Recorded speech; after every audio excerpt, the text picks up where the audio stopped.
Welcome to Unbelievable Stories. Today's story is full of shocking twists and real drama. Subscribe and like to stay updated. Let's dive in. My wife, Claire, is so attuned to me that she can easily guess where I'll be taking her for dinner.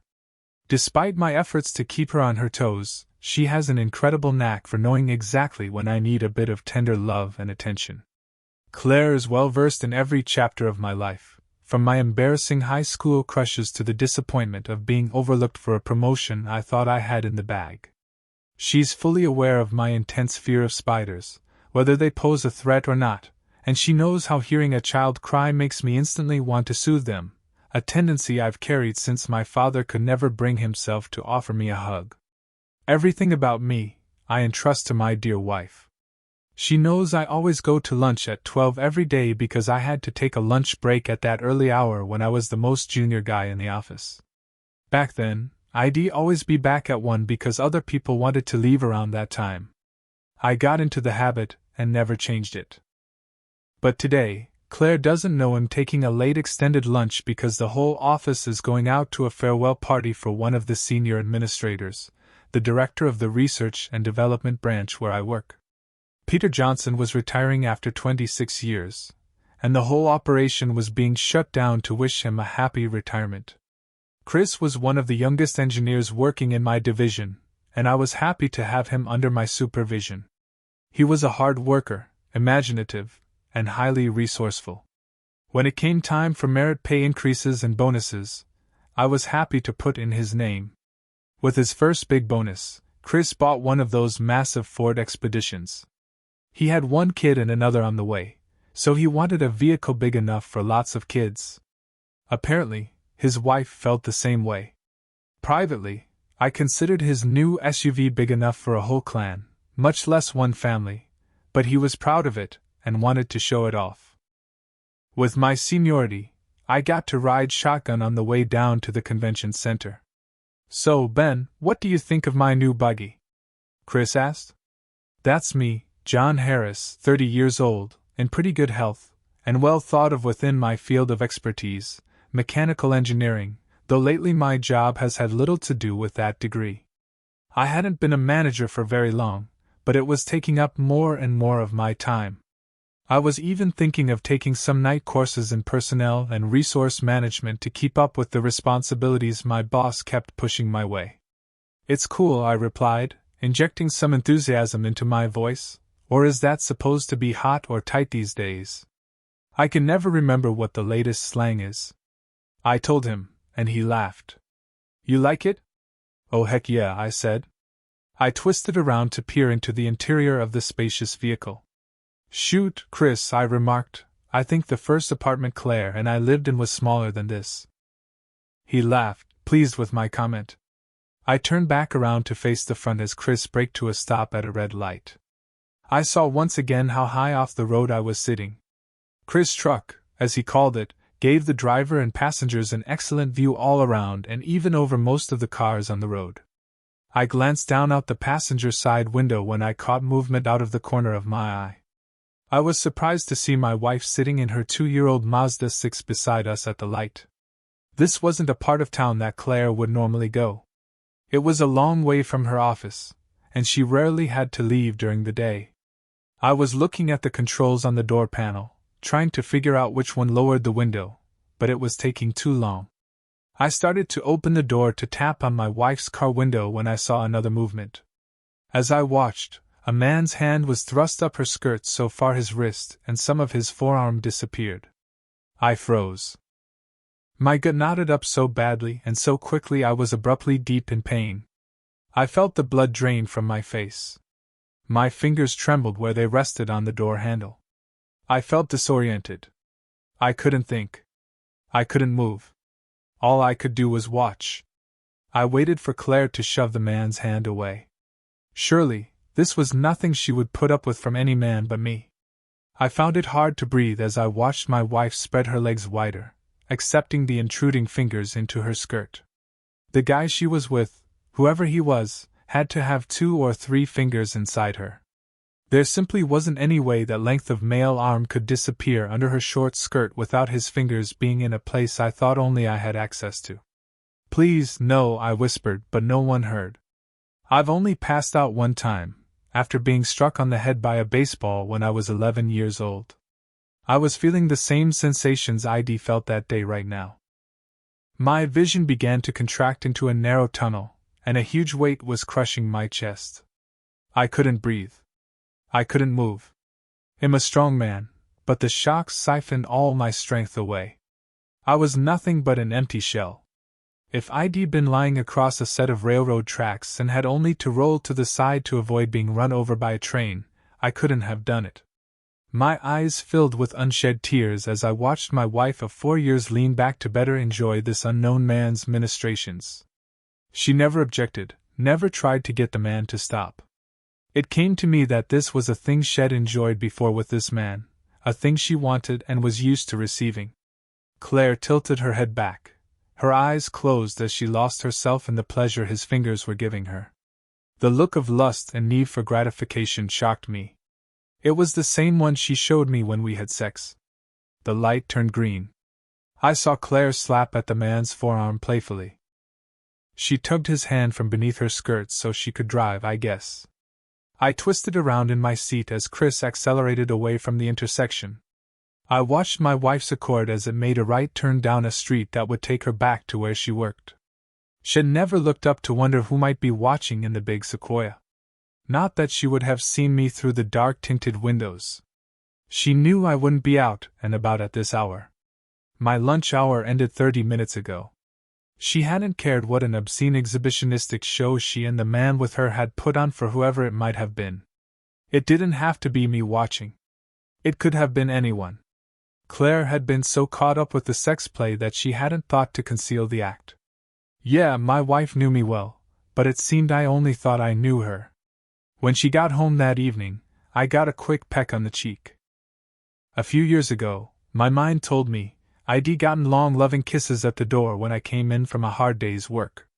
Somewhere along the line, they decreased in number until they tailed off to nothing. I watched my wife as she started up the stairs. Suddenly, I noticed something missing. It hadn't struck me earlier in the day as I watched her perform in traffic. Claire, I blurted, what the heck happened to your pantyhose? I know for a fact you put on a new pair this morning. How come you're not wearing any now? She hesitated before proceeding down the hallway to her bedroom. She didn't turn around to face me for a long moment. Oh, I got a runner in the right leg, she said finally.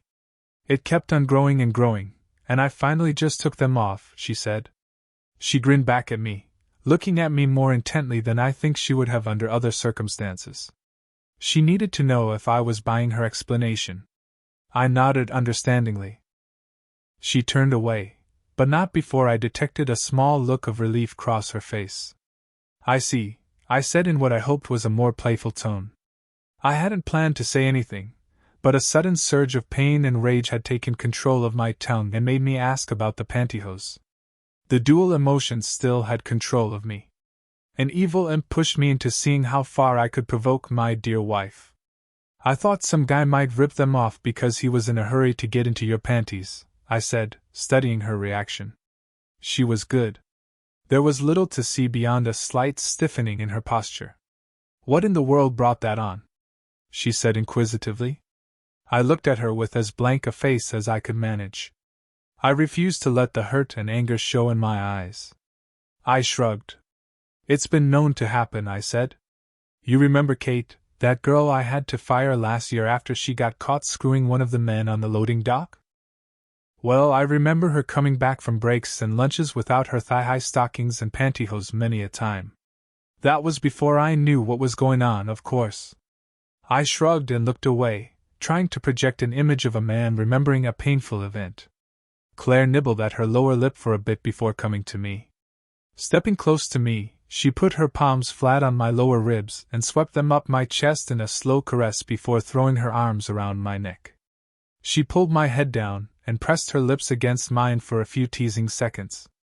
Honey, she said earnestly when she finally broke off the kiss, you are the only man who will ever rip my panties off. I thought you knew that. There was a hooded expression on her face, her eyes flicking from side to side as she searched my face for some telltale sign. She was gauging my reaction, hoping I would accept her explanation. I was willing to bet she was wondering how much I knew and what she'd have to do to deflect my suspicions. It broke my heart all over again. She'd been lying by omission all along, and now she was lying to my face. It was a raw, calculating thing to do, born of deception and reared by cruelty. I'd hoped. Well, I didn't know what I hoped for. I guess I thought that if I got a confession from her, we'd find some way to get past this, even if I had no idea how. If you love someone, though, it's hard to let go without one last attempt. But Claire was waiting for an answer. I'd been looking too long into her eyes for something I just this second gave up all hope of finding. I know that, sweetheart, I said with as much sincerity as I could muster. Katie's husband threw her out and got custody of both kids. She wrecked her marriage, the other guy's marriage, and her life, all for a little stupid dirty sex out behind the warehouse. I let my contempt color the last few phrases. Claire flinched slightly, almost undetectably, but her expression never changed. Well, she deserved it, she said, and now the deceit was complete. My dear wife thought the rules by which other people restrained themselves didn't apply to her. I caught her wrists in my hands and tugged her arms from around my neck. I looked at her steadily, not saying a word, and then kissed her lips gently. Taking hold of one of her shoulders in each hand, I turned her around and slapped her beautifully shaped little bum. It didn't belong to me anymore. It no longer mattered that she didn't like even playful spanks. Now go get changed. I'll have dinner on the table in 10 minutes, I told her. I turned away and walked into the kitchen without looking back. At first, I had no idea what to do. I didn't have a clue what I should do.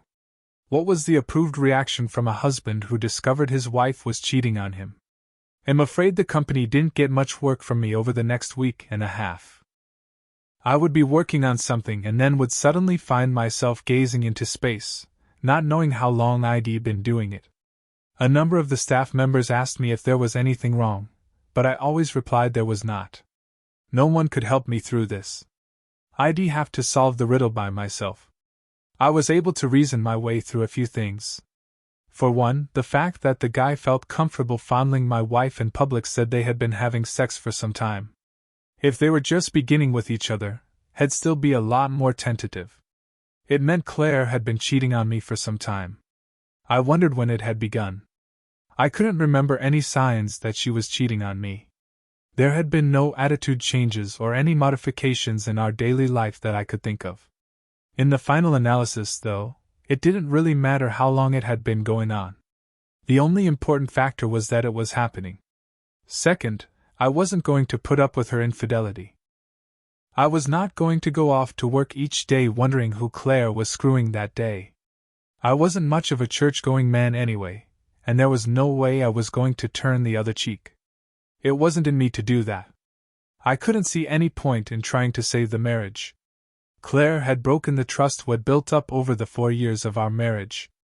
It seemed to me she'd broken it a number of times, judging by the evidence, and I didn't know how it could ever be made whole again.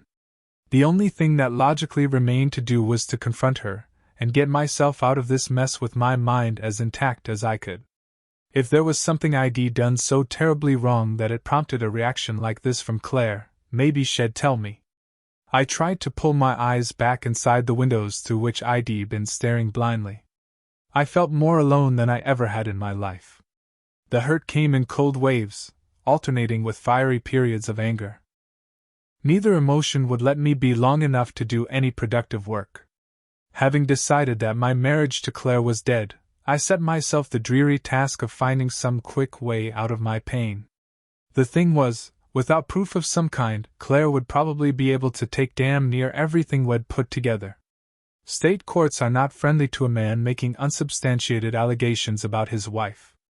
I shoved what loving feelings I had left for Claire behind a door in my mind and slammed it shut. I decided I wanted my share of what we had. We had some good equity in the house, and the savings account was beginning to show a nice balance.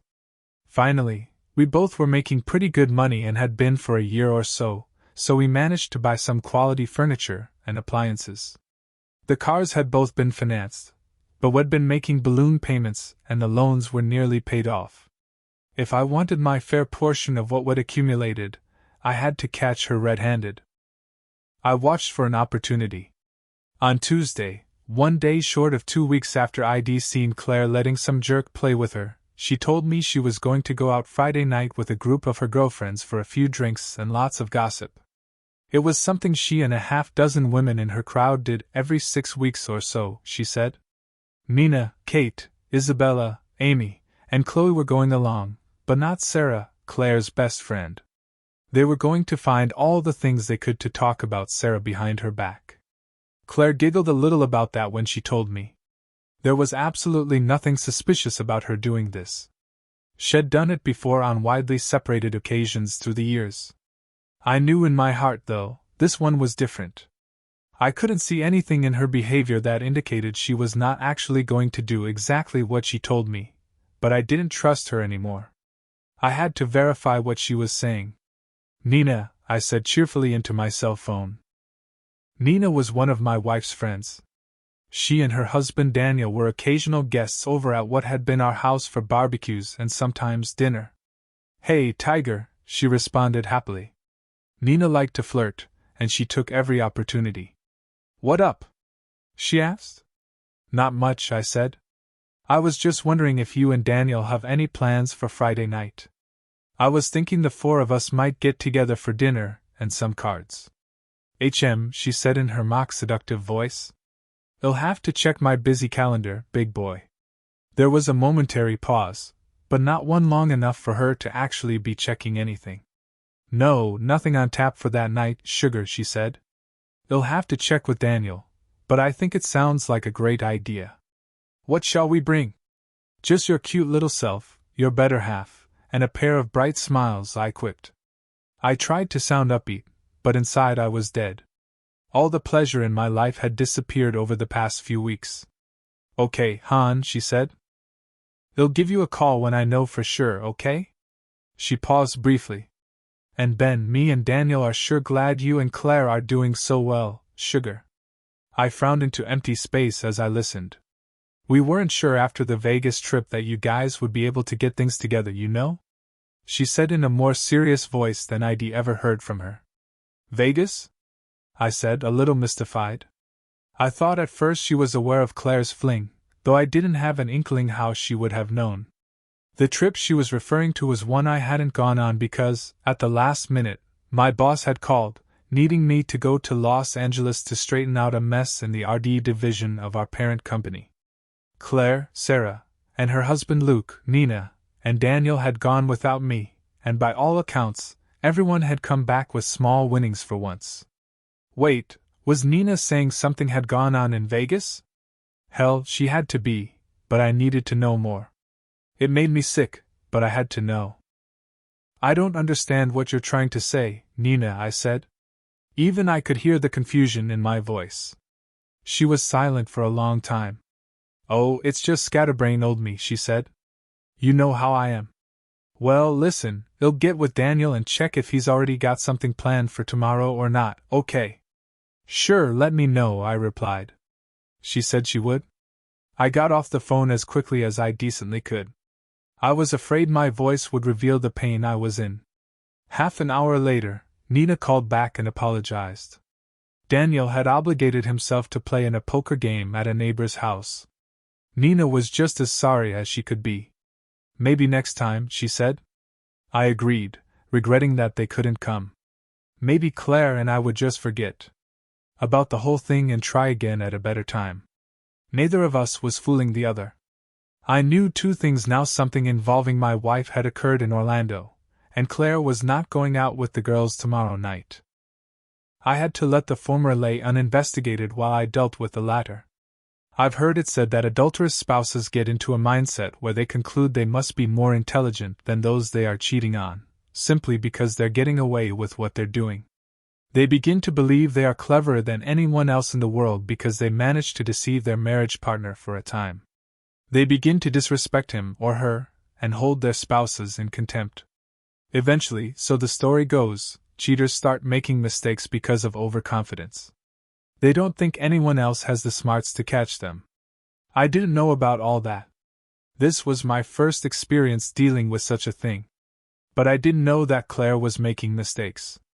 If I hadn't seen her that day with that sorry guy in her car at the stoplight, I'd have caught on to her activities eventually anyway. Being in public with that man was a bad mistake. Any one of our friends or neighbors could have been in a van or SUV beside her car. It didn't have to be me. Not making sure Nina would cover for her was another blunder, a major one. Second, she knew I was friendly with Nina and Daniel, even more so with Sarah and Luke. Whatever happened in Vegas was almost certainly known by both couples. Either of them might have called me sometime to give her up. These were loose ends she should have tied up somehow. Her third error was assuming I still trusted her, and would stay home like a good little boy while she was out whoring around. Her fourth was thinking I would put up with a cheating tramp of a wife. I smashed my fist down on the coffee table beside me, making the lamp dance around on its base for a long moment. Claire was in the shower, she didn't hear a thing. I massaged my hand and wrist, seething inside as I contemplated my wife's betrayal of our marriage, herself, and me. I was worried that my anger was going to take over my whole life. It seemed to me that my jaws were always clenched tight these days, and my pulse pounded whenever I thought of what Claire and that guy were doing. I was ruthlessly suppressing those feelings when I was around her. It only made the rage burn that much hotter. The sad thing was that I was actually a little relieved when it became clear tonight was to be their next little get-together for sex. I hated to admit that to myself, but I was. Once I got through whatever I had to face this evening, I'd take what I knew and put it in the hands of my attorney. I had him primed and ready to file charges whenever I gave him the go-ahead. Claire left a little after 7, just as twilight was beginning to make soft shadows all around. She thought I was in the garage straightening up the disorder that accumulates if one doesn't give it constant attention. But I was really just killing time, waiting for her to leave. Now that the evening had come, I was anxious to get things over with and move on with my life. Claire hadn't been interested enough in what I was doing to come outside for a look, much less to spend any time with me. I guess she was just happy I was out of her way so she could get ready for her date, or whatever she was calling it. That was fine with me. If she'd come out to be with me, she'd have seen the rental BMW I'd arranged for that morning. I hadn't wanted to park the shabby-looking wreck on the street. It might have been towed as an abandoned vehicle. It was a small lie, I suppose, hiding the rental's existence. That's what's wrong with lying and cheating. The lies begin to take on a life of their own and reproduce more of their kind spontaneously. There were 3 more lies told as she walked out the door. I wished her a good time, and we both said we loved each other. A man and a woman who loved each other wouldn't be doing the things to each other that we were going to do tonight, I told myself. I didn't care. When she was far enough down the block not to be able to see inside the garage, I opened the outside side door and jumped in the rental car. Driving away, I pointed the remote over my shoulder to close the door and sped down our residential street to make sure I didn't lose contact with her. Paradoxically, I had to slow drastically when I saw her ahead, waiting at a stoplight for cross-traffic to clear. I had to pull to the curb and stop for a bit, or I'd have gotten too close. As it turned out, following her didn't prove to be that big a problem. Like most drivers, she paid almost no attention to the traffic behind her. And even if she had, she wouldn't have known to look for a beat-up 10-year-old gray Volkswagen Jetta. She had no idea that her husband was in that vehicle tonight, trailing her half a city block behind. The light was still good enough for me to identify her vehicle, but it was gradually getting darker. It gave me an excuse to turn on my headlights.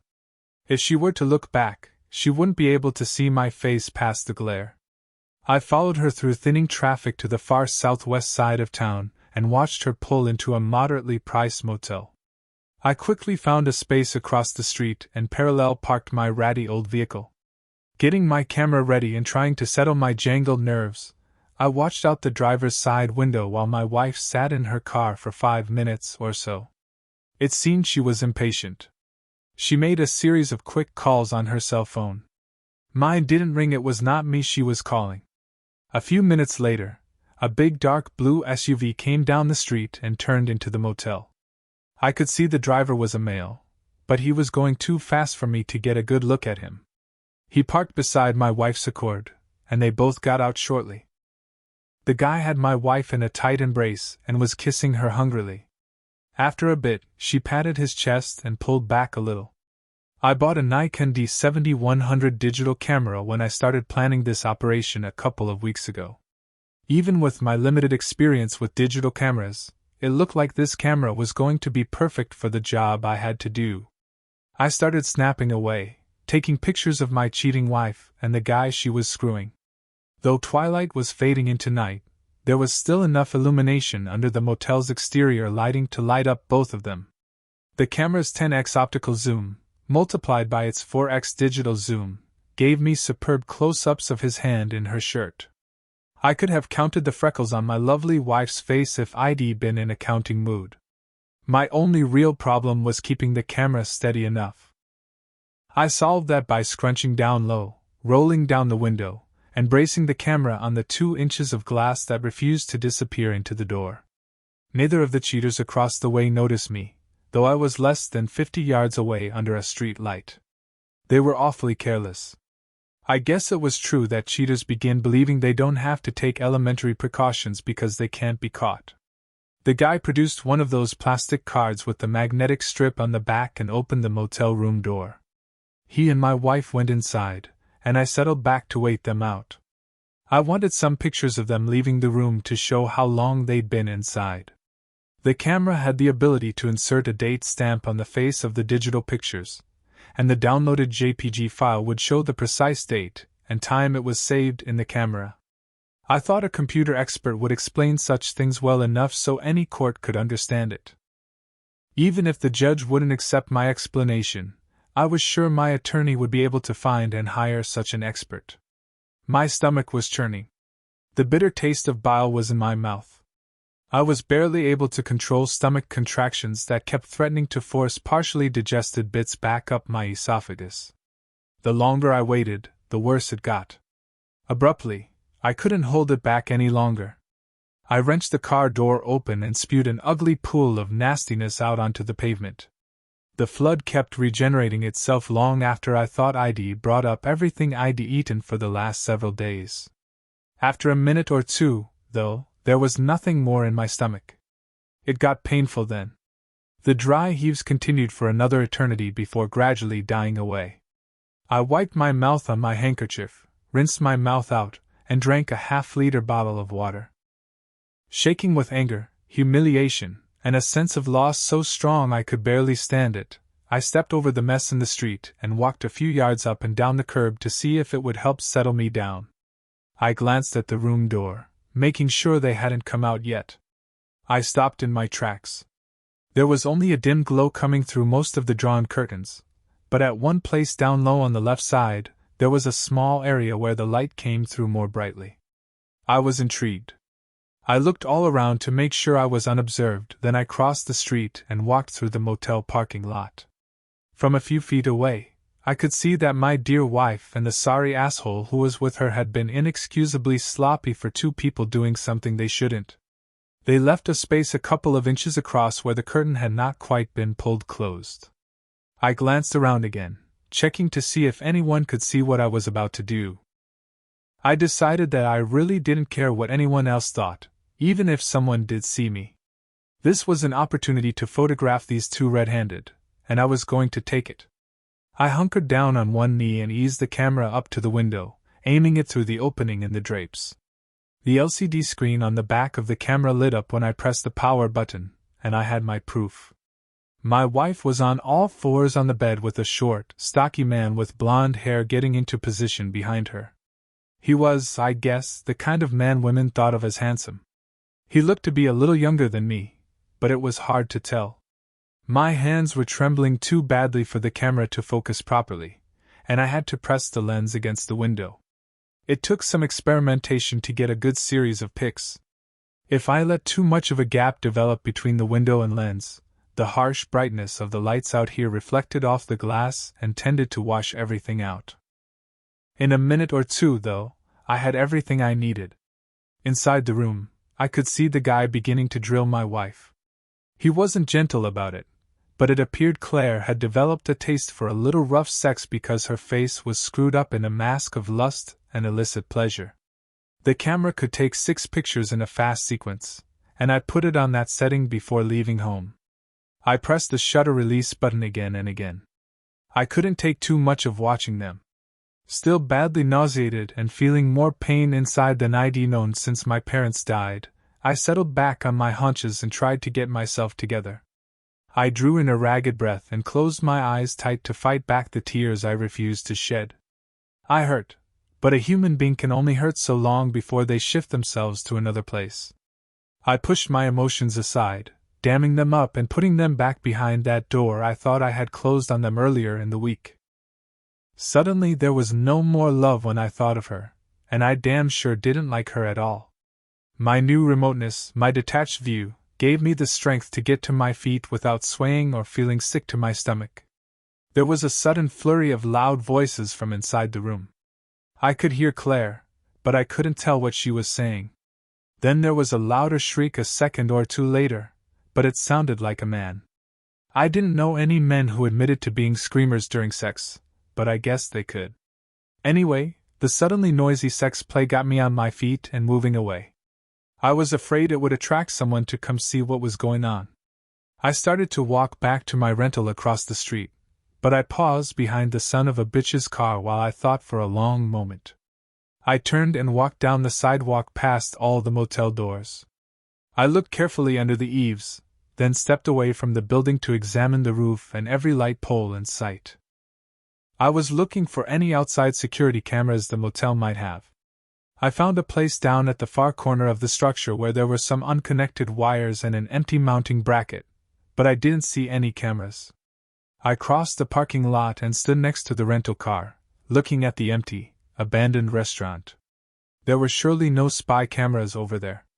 There were some apartment buildings I could see on down this side street, but they were far away on the main thoroughfare. I couldn't see any businesses that would logically be protected by surveillance cameras pointed in this direction.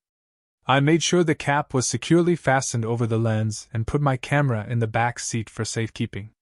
Walking purposefully, I went back to where my wife and whoever he was were parked. I pulled the pocket knife out of my jeans and opened it while I debated with myself the wisdom of doing what I was thinking of. Then I shrugged and bent low beside Loverboy's rear tires.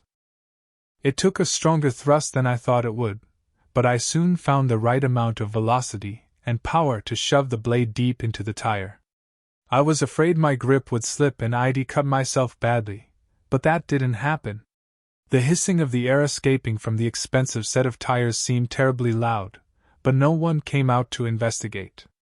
Encouraged, I took care of all 4 tires on his SUV and then all of my wife's tires too. I guess it was a childish gesture.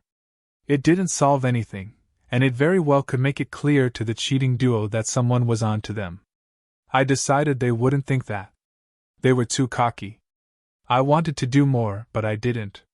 100 years ago, I could have smashed down the door and put a bullet in each of their brains, and no jury would have ever convicted me.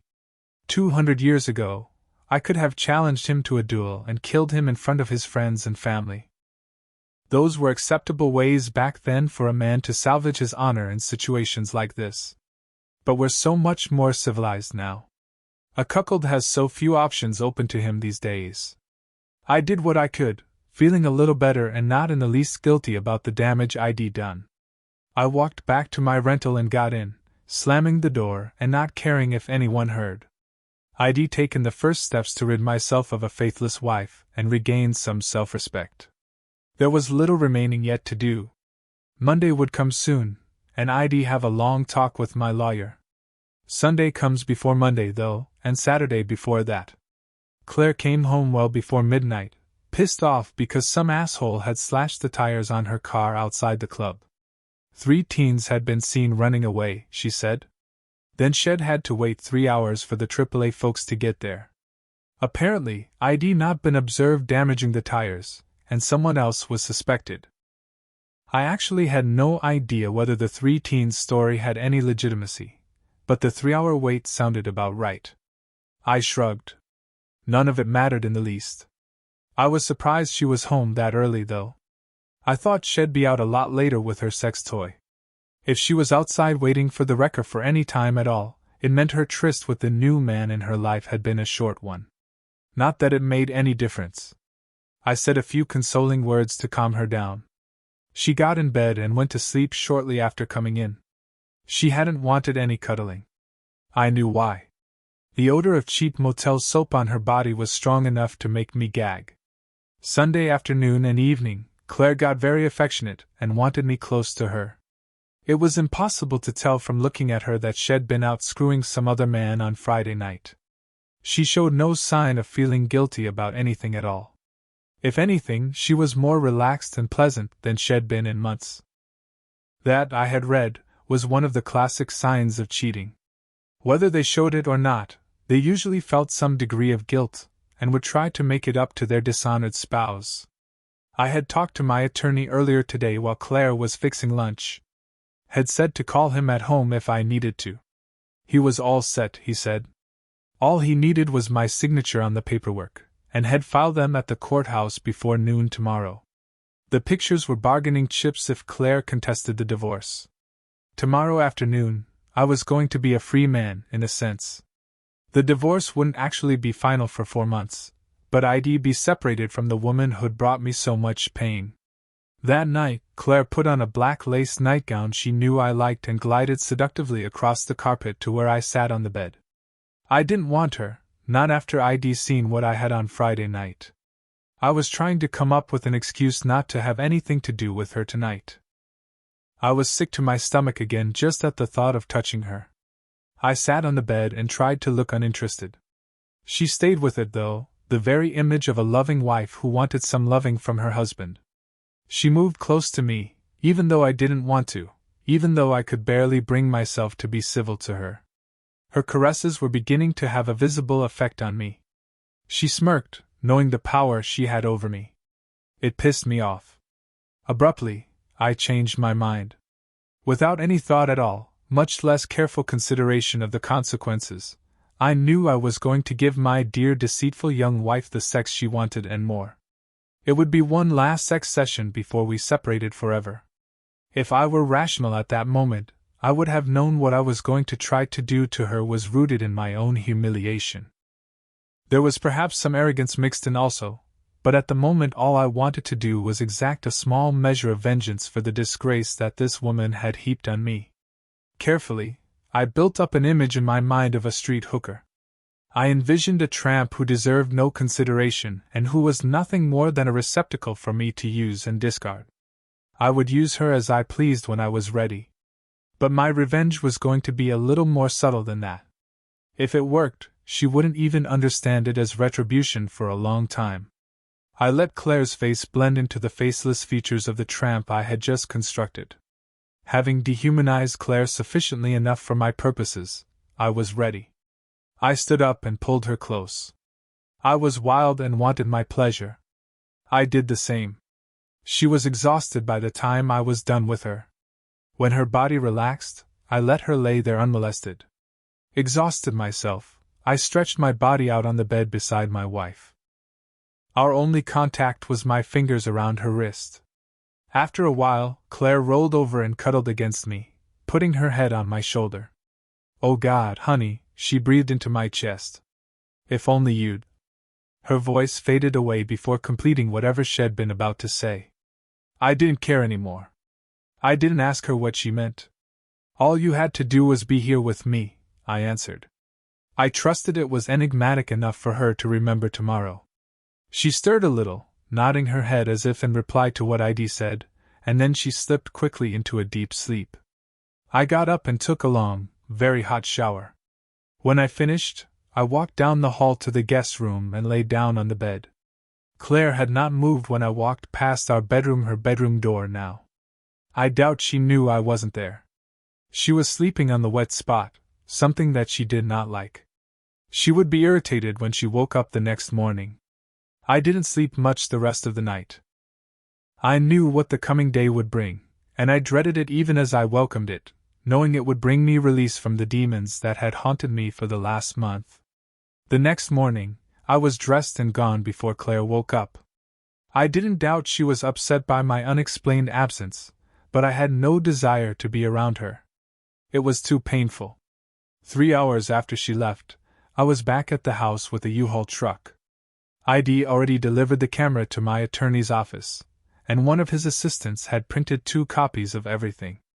The sympathy the young woman felt when she brought them back into the inner office was evident in her eyes. I appreciated it, I guess, but I was suspicious there might have been some pity there too. I didn't want pity. At home again, and after a couple of cups of coffee, I got busy packing up my clothing and the few personal possessions I had brought to the marriage. There were even fewer items we bought together that I wanted to keep. While one of my original goals had been to salvage some of the furniture for my own use, I found I didn't want anything more than the DVD player, a 25-inch TV, and a few music CDs. Nothing else caught my eye. I made a backup of everything on the computer, opened the case, and disconnected the backup hard drive. I put it in my briefcase. I'd buy another computer somewhere to put it in. Before I left, I scattered a dozen prints of the pictures I'd taken last Friday night on the top of her dresser. I used the computer one final time to print my darling wife a short note in the biggest font I could use and still fit the whole text on the page. Enjoy the memories of last night, dear. They're the last you'll have of me.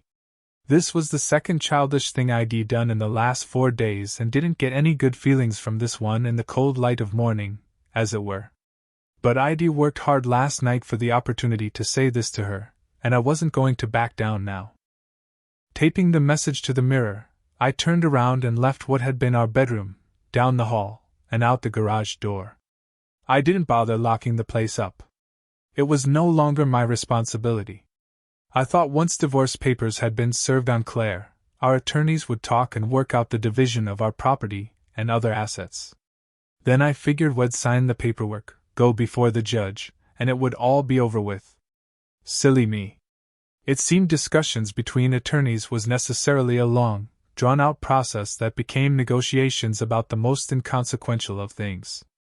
For instance, I know the lawyers spent one whole lunch hurry paid for it, MSURI on the question of whether I should return the TV I had taken with me or did it constitute my share of the electronic equipment in the house. Who gave a flying, well, anyway, it was taking forever. What it finally all boiled down to was that the house and all the furnishings were to be sold, and the proceeds divided equally. After the lawyers got their share, of course. Claire and I would identify any furniture or other things in the home that we particularly wanted, and if the other didn't protest, that item was theirs up to a total value of $7,000. I didn't care. I'd already made my selection. I told my attorney just to get on with it. A few weeks after the petition for divorce was filed, but before our first court date, I went over to Luke and Sarah's house to see if I could get some answers to the question of how this whole thing started. Sarah had been Claire's best friend in college, and I'd known Luke slightly over the past few years. We had all become very close. Sarah had become as good a friend of mine as she was Claire's. I realized belatedly that Luke and Sarah had not come to our house, nor had they invited us to theirs since the Vegas trip. Thinking of how Nina had spoken of Vegas, I wanted to see if Luke and Sarah could shed any light on the problem. They were outside in the backyard when I arrived. When I rang the doorbell, Luke came around the side of the house and escorted me back, handing me a cold beer before having me sit in the shade of a big pecan tree that was growing in the far corner of their yard. We sat for a couple of awkward moments. So, I said finally. Sarah burst into tears and got up to run in the house. Luke and I stared at the door through which she disappeared and then at each other. She's a little emotional sometimes, Luke muttered. I know, I said, smiling a little in spite of all the pain everyone was feeling. Sarah was upfront in everything she did, and I loved her for it. In many ways, she was closer to me than my deceased sister ever had been. I took a long swallow of Coors Finest. Ron, Luke said at length, Sarah and I are just as sorry as we can be that you and Claire are breaking up. But we didn't know what to do, you know? I looked at him questioningly. I could see comprehension spreading across his face. You don't know? He said. I shook my head. He got 2 more beers from the ice chest beside him and handed one to me. "We didn't know whether to tell you when we got back from Vegas or not," he remarked sadly. "We thought that surely Claire would tell you what happened. It couldn't be kept hidden." And after a while, it seemed she had, and the two of you had everything all worked out. "Worked what out?" I asked quietly. Luke took a deep breath and spent the next 20 minutes explaining how Claire had gotten sloppy drunk the first night in Vegas. Tired and mad because ID had to cancel at the last minute, Claire had told the other 2 couples that if I wasn't going to be there when she needed me, she was going to find someone who would be. Claire spent the rest of the night gulping down hard liquor while dancing and flirting with every man who caught her eye. At some point, Claire and some blonde guy managed to disappear. Even with both of the other couples trying hard to keep track of where Claire and the guy went in the casino, no one saw Claire until the next day. That afternoon, Saturday, Sarah and Nina had gone to Claire's room and hammered on the door until Claire finally answered. She looked like she'd been rode hard and put up wet, according to what Sarah had told Luke. The blonde guy had been in the bathroom but had come out. Claire had been defensive but also drunk and defiant. The guy had acted completely unconcerned about the whole thing. He left eventually, but since Claire didn't join Sarah, Luke, Nina, and Daniel that Saturday evening, they were pretty sure Claire and the unknown man had hooked up again. Actually, other than that one meeting Saturday afternoon, none of the 4 saw Claire until late Sunday afternoon when she showed up at the airport to board the flight home. They hadn't seen how she got to the terminal, so they couldn't say her boyfriend had brought her. They hadn't cared. I didn't blame them. Sarah had come back outside, wiping her eyes, and was standing behind my chair with her hands on the tops of my shoulders. Every so often, she would pat me as one consoles an unhappy child. I'm not so sure that wasn't exactly what I was at that moment. When Luke finished, I sat looking into space. "I wish you told me," I said after a while. "I don't know what good it would have done, but some of the lying and the cheating might not have occurred." I sighed and bit my lip. But the damage had already been done, I guess. It wouldn't have made any difference in the long run. "How did you find out about Vegas?" Sarah asked gently. I craned my neck back to look up at her. "Y'all just told me," I replied. She was confused. "Well, how did you find out then?" she asked. I took her hand in mine and patted it gently. "I saw them in Claire's car on the street a few weeks ago, and that blonde guy had his hand up her skirt so far I knew he had to have his fingers inside her," I said truthfully. Both their faces blanched. They winced in sympathy. "Oh, you poor man," Sarah said. "What a horrible way to find out." I shrugged. "I'm not sure there is a good way, Lise," I said. "But it's over and done with now." I looked down at the grass about my feet so I wouldn't have to admit to the sting of tears that had suddenly rushed to my eyes. Claire had evidently come over to tell them of the divorce a few days ago. Sarah said Claire had been mad as hell that Sarah wouldn't support her. It had been just a horrible mistake, according to Claire. When Sarah had called her a tramp and some other things, Claire had left in a huff.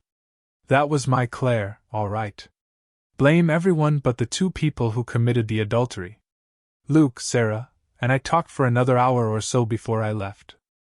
Their 18-month-old baby needed attention, and I wouldn't have been good company at dinner, but they tried hard to get me to stay.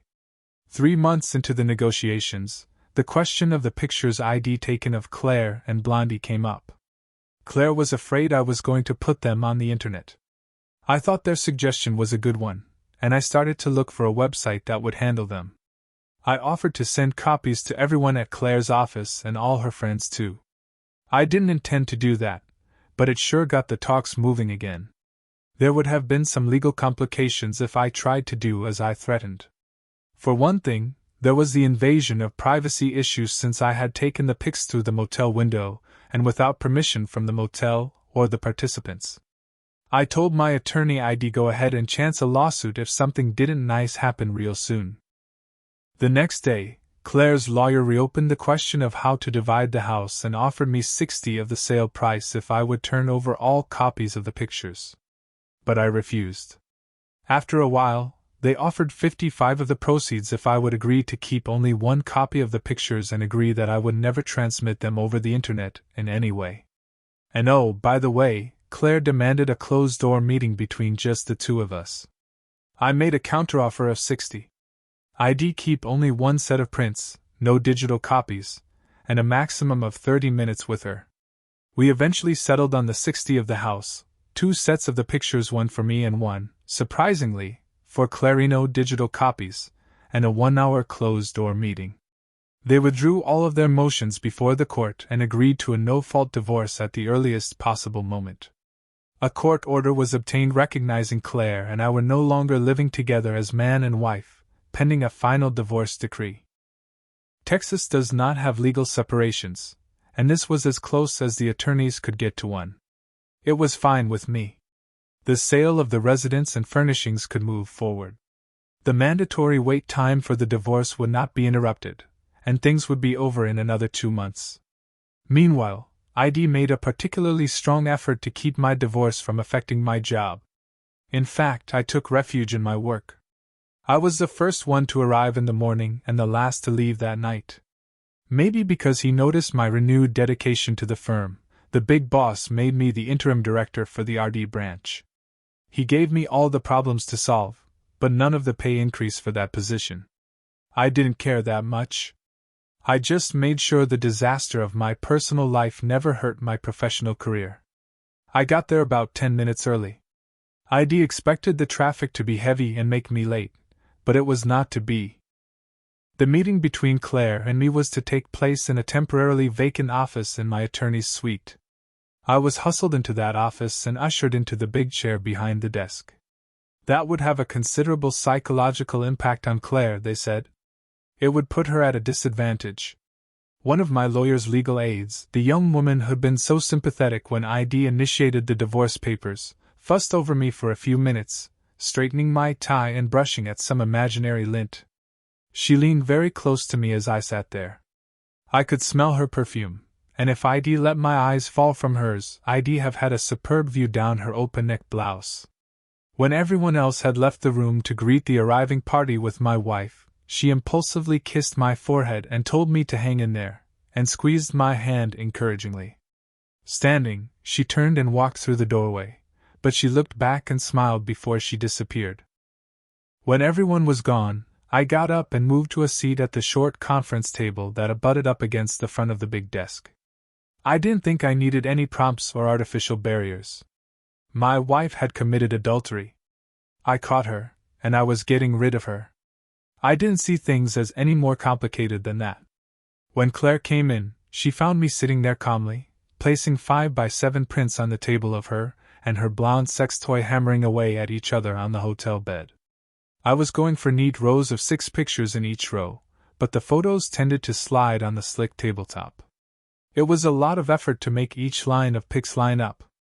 I worked while Claire settled herself. When I looked up, there was a flush across her face. She was an attractive woman, not beautiful in the classical sense, but more than just pretty. I knew that under the bulky sweater top and knee-length dark blue skirt, there was a very exciting body. I looked into the face I'd loved for the more than 6 years we'd been together, 4 of them as a married couple. She'd been so warm and affectionate through most of those 6 years. Looking at her now, I couldn't say when the woman I used to know had disappeared or where she'd gone. "You got me really good, didn't you?" she said bitterly, interrupting my train of thought. Her face was twisted into a mask of irritation, something I'd come to expect from her more often than not lately. "I'll bet you're so proud of yourself, aren't you?" I snorted. The puff of air moved 3 prints sideways, and I nudged them back into place with a fingernail. "No," I said quietly. "You got yourself," I told her. I glanced up to see her still glaring at me. She opened her mouth to say something I figured would be spiteful. I beat her to the punch. And no, I am definitely not proud of having caught a tramp cheating around on me. I thought the woman I was married to would never, ever screw some strange man. Exactly why would you think I'd be proud to find out differently, huh? It took the wind out of her sails, and she sat with a blank expression on her face for a time. I held up my left forearm and checked my watch as ostentatiously as I could. I was told you wanted to talk to me. So talk. We've got just about 55 minutes left. I leaned back in my chair. I was tired of playing with the pictures. Claire made an effort to keep her eyes from straying to the pictures and look only at me. She took a deep breath. Ben, she paused and looked at me, expecting me to object again, I guess. Ben, she continued. First, I want to say I'm so sorry about all this. I never meant to hurt you. You've got to believe that. I don't have to believe any such thing, I retorted. What the hell would make you think you could cheat around behind my back and not have it hurt me? She looked at me for a long moment. I never meant for you to find out, she said in a low voice. And if you hadn't found out, you wouldn't have been hurt. I snorted again, disbelievingly. What, no harm, no foul, Claire? Either you are pretty damn stupid, or you think I am. From what our friends are telling me, you were dry humping this guy on the dance floor and in the casino. You went off somewhere they couldn't find you and didn't manage to corner you until the next afternoon. Sex toy was there in your room with you, and you didn't even try to hide it. Just how the hell did you think you were going to keep me from finding out eventually? She sat looking at me without saying anything for a bit. Then why didn't you stop me? She asked sharply. What? I said. I wasn't there, Claire. She shook her head. When we came back. Why didn't you say something? Why didn't you stop me from seeing him again? She was getting worked up, but I couldn't understand what she was talking about. Why didn't you fight for me? You were supposed to love me, she blurted. I shook my head in confusion. This was hard enough without her talking in riddles. Claire, I said wearily. I didn't know what you were doing. How could I stop you? Read your mind? Then it struck me. Oh. Claire, Sarah and Luke didn't tell me about Vegas until I'd already caught you with your sex toy. She winced at my repeated description of the blonde guy, but I wasn't in any mood to be gentle. You want to know how I caught you? I asked challengingly.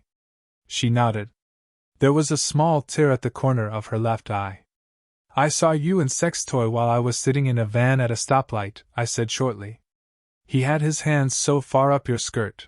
I'm surprised his fingers weren't coming out of your mouth, I told her. Her posture changed from one that had been aggressive. She slumped into one of despair and pain. I waited. I'd said my piece. I am so sorry you saw that, Ben, she said finally. I'm sorry I let him do it. I'm sorry all of this happened. You sure didn't look like you were sorry that day, I told her. In fact, you looked like you were having a ball. No pun intended. She cringed in her seat before straightening up. I came here to be honest with you, and am going to do it, she said. I was enjoying it, she said. God help me, I was. But no more than I would have if it were your fingers in there or a dildo, Ben, she said. But they weren't your fingers, Claire, I said softly. It wasn't a dildo, and they sure as hell weren't my fingers. They were his, and his had no damn business being there. I slammed my hand down on the polished tabletop, my open palm making a loud smacking thud echo off the law books and the shelves all around. I had an exclusive rights contract with you, Claire, I said. It's called a marriage. No one else in this whole world had any right to put his hands down there except me. Damn it to hell. I sat back, trembling with anger. I fought to keep my temper from exploding. The 24 pictures on the table had all skittered across the surface of the table. To occupy my hands and mind, I began picking them up and placing them in a neat stack in front of me. I'm sorry, Ben, she said after a while. You're right. I should not have done anything with that man. I know that. I don't have any excuses at all. For the first time today, I agree with you, I said, cutting off whatever she was going to say. Yeah, she said. I know. She took a deep breath. Ben, would it make any difference if I told you that the night you took all these pictures, I told him I wasn't going to see him anymore? I glanced up from my pile of photos. She held my eyes with her own. I shrugged. No, not a hell of a lot, I said evenly. She was startled. She thought she had something important to throw into the mix. Claire, you cheated on me in Orlando right in front of our friends. When you came home, you didn't come to me and tell me about it. And then you drilled him 3, 4, 5, a dozen times more here in our town. You didn't stop when you came home. What's that saying? What goes on in Vegas stays in Vegas. Boy, that sure didn't apply to you, did it? Not one damn bit. Hell, you were like that Energizer bunny, you just kept going and going and going. You know what, Claire? I've been told cheating gets easier every time you do it. Apparently it is. You sure didn't seem to have any trouble finding places and times to drill your blonde guy. I doubt you would have ever stopped if I hadn't nailed you with some really good pictures and then filed for divorce. You tell me you weren't going to see him anymore, but to put it bluntly, I don't believe you, I told her emphatically. I think you're lying through your teeth. It's true, she snapped. Right after we went into the room, I told him this would be our last time. I'd already decided to stop seeing him. I was feeling guilty and ashamed, and I wanted to end it. She reached out, snagged one of the pictures, and held it up in front of my eyes. You see this? She demanded. He's trying to hurt me here, slamming into me really hard. He was punishing me for telling him I wasn't going to be with him anymore. A little bit after you took this, I got away and kicked the asshole in his balls. I shook my head. I didn't want to see what she was trying to show me, and it really didn't matter. It looks to me like you're getting a little rough sex there, and you were liking it, I said. I held up my hand to stop her from saying something. But let's say you're telling the gospel truth. I leaned on my elbows, partly across the table. If it's true you wanted to stop screwing him, Claire, why the hell didn't you give him a call and tell him? Why was it necessary to give him a goodbye screw? She hung her head. I know it was wrong, but… don't bother, Claire. I don't want to hear it. Even if I accept what you say at face value, I don't believe and I never will believe that you would ever have stopped so long as your dirty secret life was still a secret from me. Oh, you might mean what you say. You might have even done it for a week, a month, for months maybe. But you'd have gone back to him or found someone else the first damn time you got pissed off at me again, or you had car trouble, or when you had a bad hair day. Sooner or later you'd have had that urge to get a little strange and pay me back for every real and imaginary problem we've ever had, wouldn't you? Isn't that what you were doing, Jen? I had worked myself up again. I had to pull back. I slouched in my chair and tried to look more impassive than I felt. Claire was crying again. You don't have to talk to me like that, she whispered. I'm your wife. I looked away in disgust. Not for very long, I said cruelly. We're separated. The courts have recognized it, and all we have to do is wait another 52 days, and it's all over with. And besides, I talk to tramps and hookers a lot differently from the way I talk to my faithful wife, assuming I ever have one again. The tears were rolling now. Ben, I'm trying to say I'm sorry for what I've done. Can't you understand that? I'm sorry. I shook my head abruptly. I was weary of the whole thing. Okay, Claire, you're sorry. I'm sorry too. Hell, everybody involved in this damn mess is sorry. So what?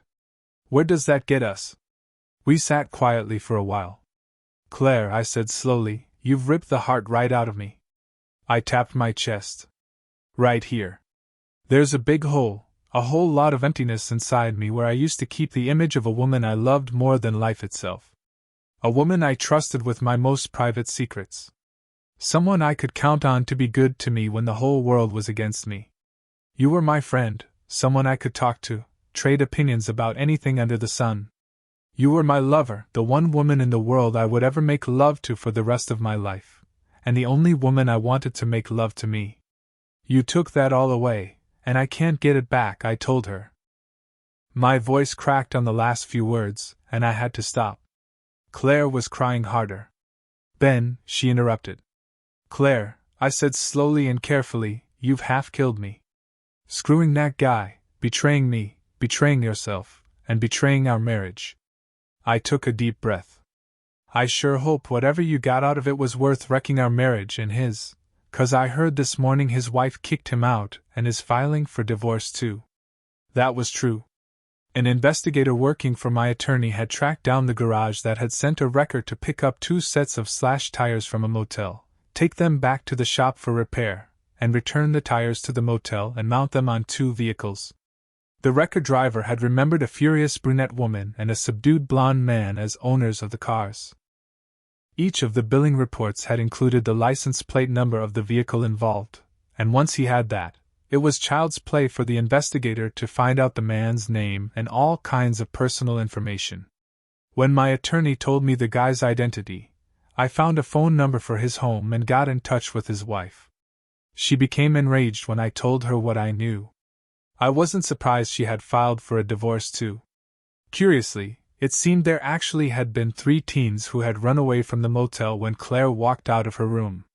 They may have been involved in some other mischief, but I knew they hadn't done the tires. I watched my wife crying inconsolably for a while. I wanted to take her in my arms, but she wasn't my woman anymore. She was a stranger. "Will you tell me why you did it?" I asked. It took her a long time to smother the tears and get control of herself. Sarah and Luke had told me some of what Shed said in Orlando. I wanted to see if she could add anything to that. "I don't know, Ben," she said a little bitterly. "It's like a whole other world out there. It didn't feel real from the minute I got off the plane. Then I got drunk. The lights were so bright, it was like they hypnotized me. You weren't there, and I was mad you wouldn't come with me.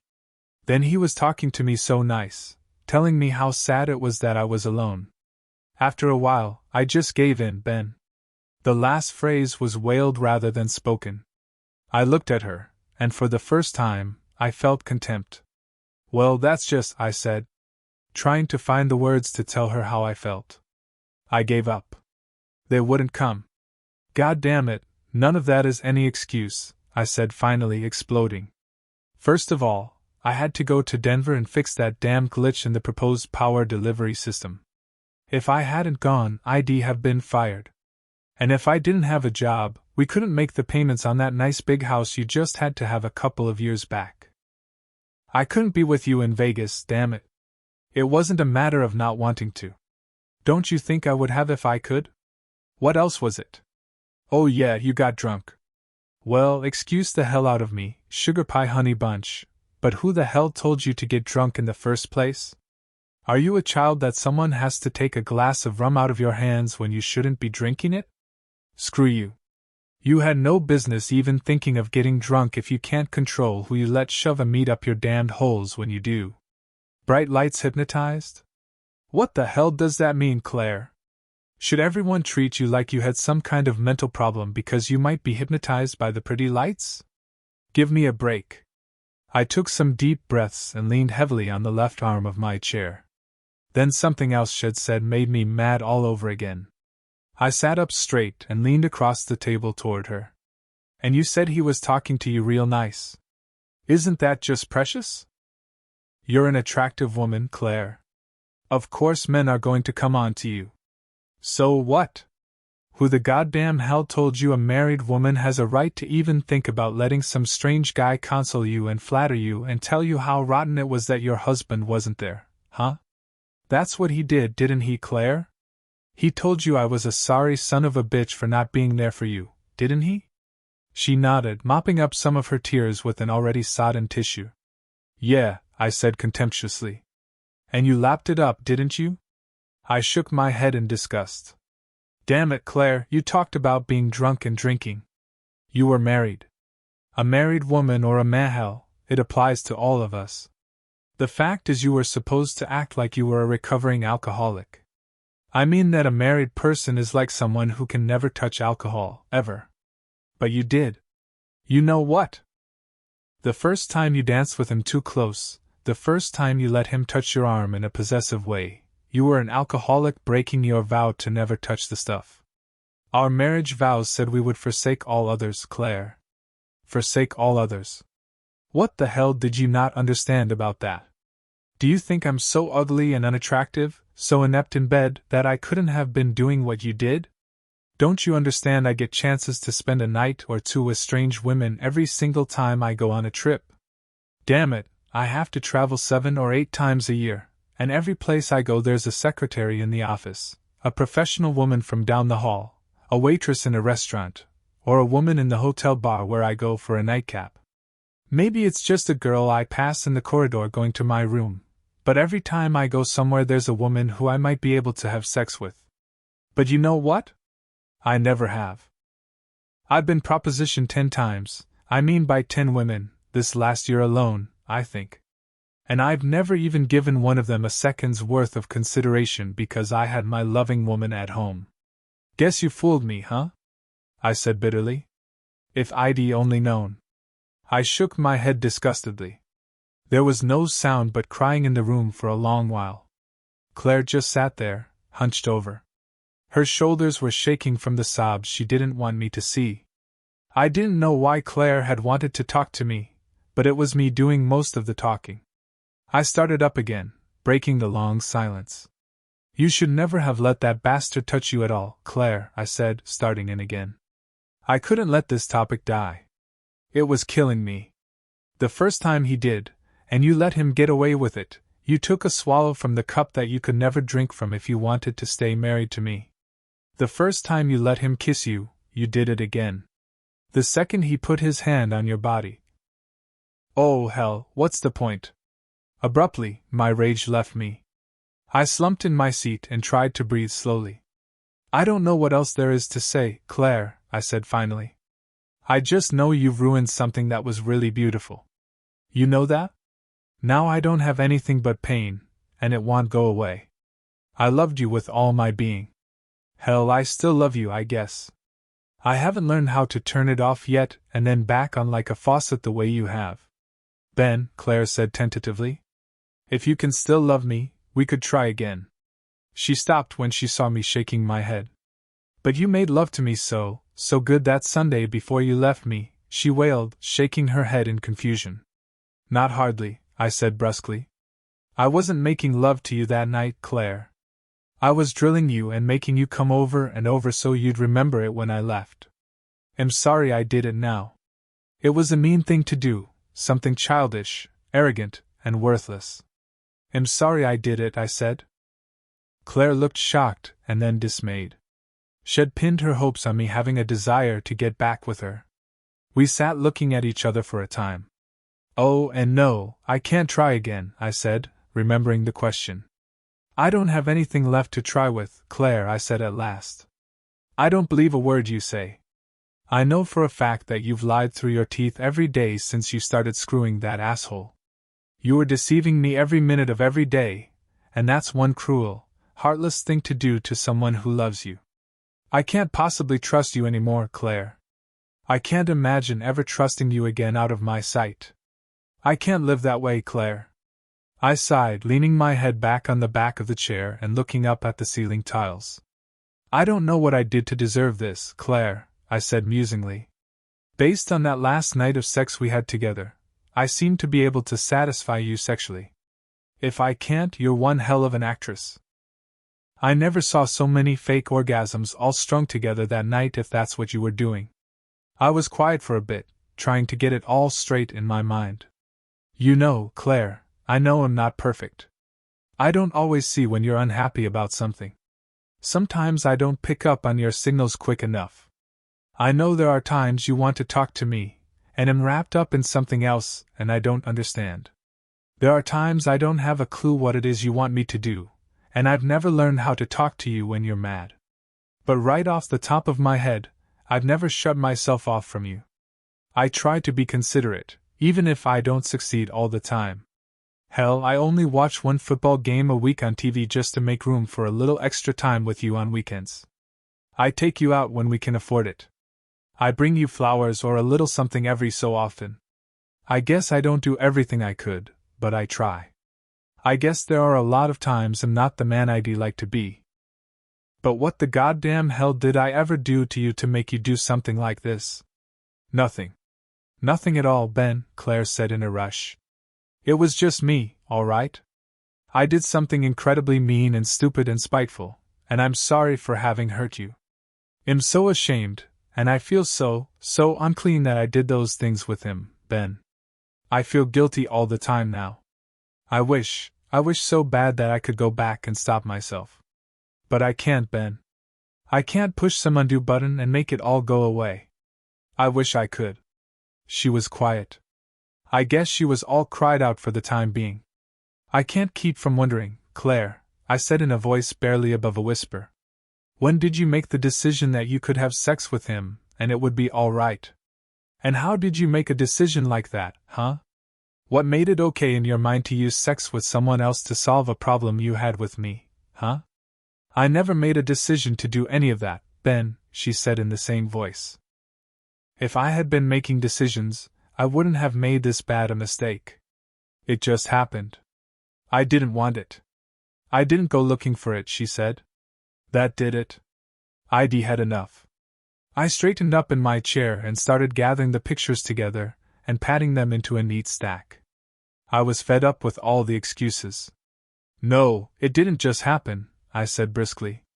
Come on, Claire, you weren't just walking through the casino that night and suddenly found a strange man sticking out of your holes. No, sir, that's not what happened. You let this happen. Hell, Claire, let's be frank here, you made it happen. After you got back home.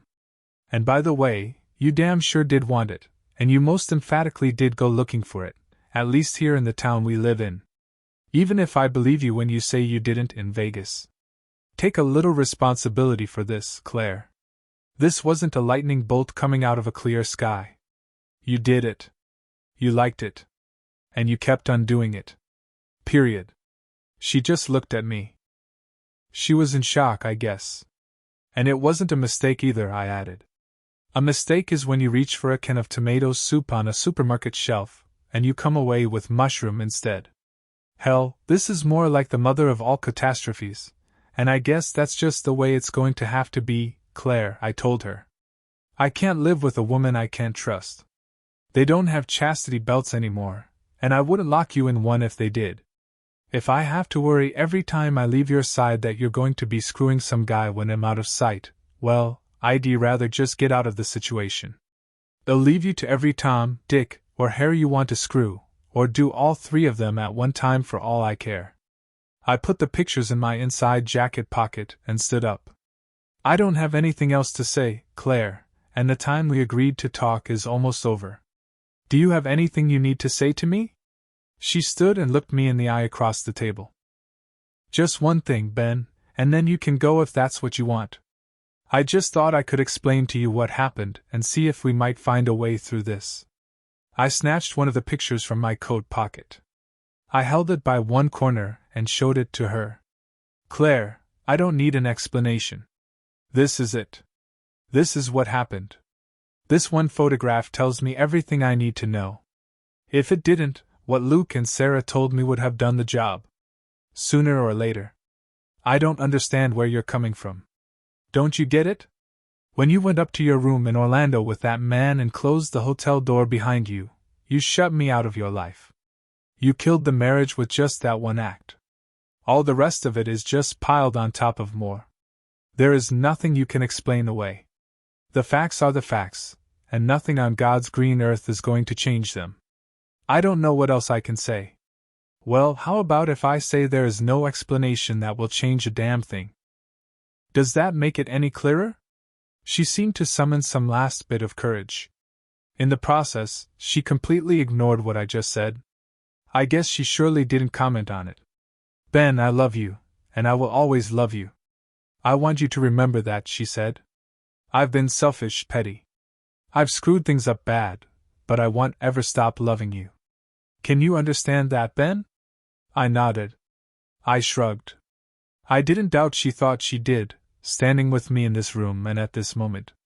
But it was an awfully one-dimensional, self-serving love if it was flexible enough to let her do what she'd done. I pulled my jacket into a better fit across my shoulders and turned away from the woman who had been my wife. Ben, I'm sorry. Yeah, I know, I muttered, not looking at her. I didn't say anything else, and neither did she. Claire didn't try to touch me as I walked out the door.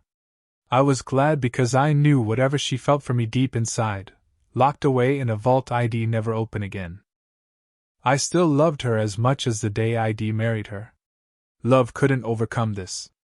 She dishonored our marriage and me. There was nothing left to salvage, and it was best left behind. I shut the door behind me, closing it firmly but without making an echo boom down the corridor. 7 months later, I was free. I still work at the same place. Claire left town. She moved to a different city. I have not started dating and don't intend to do it in the near future. And that's how everything fell apart. What would you do in his shoes? Let me know in the comments, and don't forget to like and subscribe for more stories.